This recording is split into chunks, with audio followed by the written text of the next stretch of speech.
The town of Ravenshade was known for its silence after dark. At the edge of the town stood an old house, abandoned for decades, called the Hollow House. Locals whispered that anyone who entered never came out sane. One night, 5 friends, Ethan, Lily, Mark, Sarah, and Tom, decided to test the legend. An old man at the gas station warned them. The house doesn't want visitors, it remembers. They laughed it off, unaware that those words were the last piece of kindness they'd hear that night. The group reached the house just before midnight. The iron gate creaked open on its own, as if inviting them in. Moonlight spilled across the cracked walls and ivy-covered windows. The air smelled of damp earth and decay. "It's just a house," Lily whispered nervously. But when she looked up, a shadow moved across the window on the second floor, even though no one had gone inside yet. They entered the main hall. Dust danced in the flashlight beams. The walls were covered with peeling wallpaper and strange dark stains. Tom touched one and frowned. "It's sticky." Ethan leaned closer. It was blood, fresh and warm. Suddenly, the door behind them slammed shut. They tried to open it, but it wouldn't budge. A faint whisper echoed through the hallway. "Welcome home."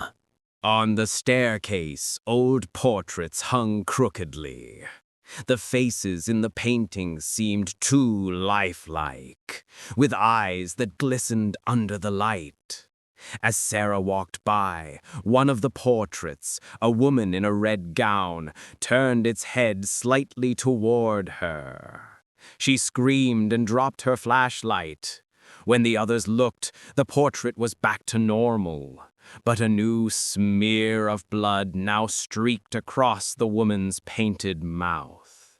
They found a room filled with shattered mirrors. One mirror stood intact in the center. Mark, curious, looked into it and saw not his reflection, but a version of himself smiling wickedly back. The reflection lifted its hand and dragged a bloody finger across the glass, writing one word: "Run." The mirror then cracked from the inside, spilling a thin trail of blood down the frame. They heard footsteps from upstairs, even though no one had gone up. Suddenly, the floorboards moaned beneath them, leading their eyes toward a door, half buried in cobwebs. "The basement," Ethan said. "Maybe we can find another exit there." When he opened it, a cold, foul wind rushed out, carrying a whisper that sounded like laughter. One by one, they descended the stairs into darkness. The basement was enormous, with chains hanging from the ceiling and broken furniture scattered around. In the corner, something moved. A pale figure crawled on all fours, its face hidden under tangled hair. It whispered, "Stay," and then screamed so loudly the bulbs exploded above them. As the group ran, the creature's nails scraped the walls, leaving bloody claw marks. Sarah tripped, and something unseen dragged her into the shadows. They found a locked door at the far end of the basement. Blood leaked out from beneath it, forming words on the floor. "She's mine." Ethan kicked it open. Inside was a small room filled with children's toys and a cradle rocking on its own. A baby's cry echoed softly, turning into a woman's sob. Lily clutched her ears as the sound grew louder, then stopped abruptly. The cradle was now empty, but the floor beneath it pulsed, as if something was alive inside it. On a dusty shelf, Mark found an old diary. It belonged to Margaret Hollow, the woman in the portrait. The entries told of her husband, who had gone mad and slaughtered their children. His blood curse trapped every soul that entered. The last page ended with the words, "The house feeds on fear. If you see the walls breathe, it's already too late." When Mark looked up, he saw the wallpaper rippling like living skin. They ran back upstairs, calling for Sarah, but her voice echoed from the walls. "I'm right here." Her reflection appeared in every mirror, smiling lifelessly. The lights flickered, revealing her standing in the hallway, covered in blood, her eyes completely white. "She's part of it now," Tom whispered. Sarah's head tilted at an unnatural angle. Then she screamed, and every mirror in the house shattered at once. Lily suggested hiding in the attic until daylight. They climbed the narrow stairs, but halfway up, the steps behind them vanished into a black void. In the attic, dozens of old dolls stared at them with cracked faces. One doll blinked. Another whispered, "Don't wake him." Then the floor shook. From beneath the floorboards, something massive started to rise. The ceiling split open as a towering, blood-drenched figure crawled out, the ghost of Mr. Hollow.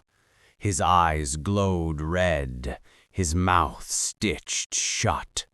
He reached for Ethan, who swung a metal rod through him, but it passed right through. Mr. Hollow grabbed Ethan by the neck, whispering inside his mind, "Now you belong to the house." Ethan screamed as his body dissolved into mist, absorbed by the walls. Lily and Mark ran, bursting through a window onto the balcony. Rain poured down, lightning flashing across the sky. They climbed down the vines, slipping on the wet stone. Tom was behind them, but when they turned, he was gone. Only his flashlight lay on the ground, still on. The front gate opened by itself, waiting. Lily and Mark ran through it, not daring to look back. They reached the road, panting, soaked and shaking. The old man from the gas station stood there, holding a lantern. "You went inside, didn't you?" he said softly. "Then it's already too late."